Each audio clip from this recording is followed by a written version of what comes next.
Nous, on s'intéresse à l'examen pratique.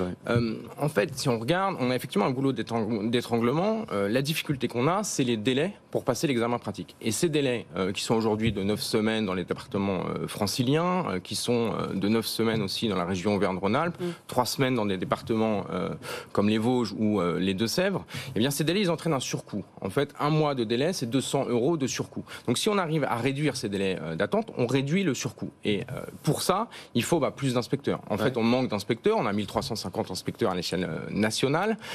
Ils sont pas assez à l'échelle nationale et ils sont mal répartis.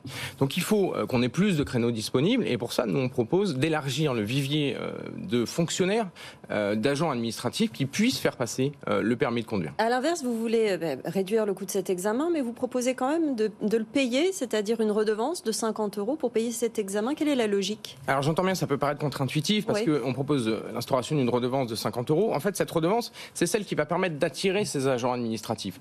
Ces nouveaux agents administratifs, ces nouveaux examinateurs de l'examen pratique, qui pourraient être les militaires, les gendarmes, les pompiers, qui pourraient être aussi les agents de la Poste, qui sont déjà engagés. Pour pouvoir les attirer sur une base volontaire, il faut qu'on puisse bonifier les heures quand ils vont inspecter cet examen pratique. Et donc, on instaure une redevance de 50 € qui va permettre de bonifier ces heures.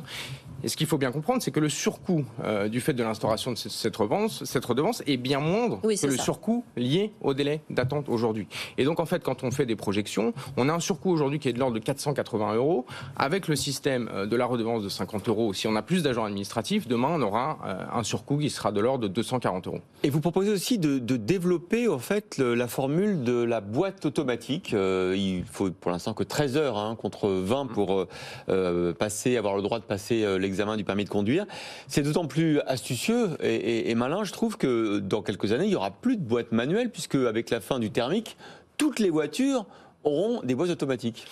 Oui, effectivement, quand on regarde l'état du marché, on vendait 8% de voitures en boîte automatique en 2004. Aujourd'hui, c'est un peu plus d'une voiture sur deux. Et à l'horizon 2030, c'est à peu près 80% des voitures qui seront en boîte automatique. Donc, ça va dans le sens du marché, si je puis dire.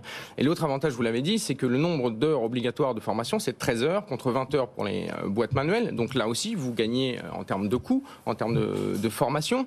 Si vous alliez ça à un usage plus important des simulateurs de conduite, ce qu'on fait beaucoup en Allemagne, vous pouvez considérablement réduire le coût du passage du permis de conduire, qui pourrait être de l'ordre de 700 à 800 € contre 1500 € aujourd'hui.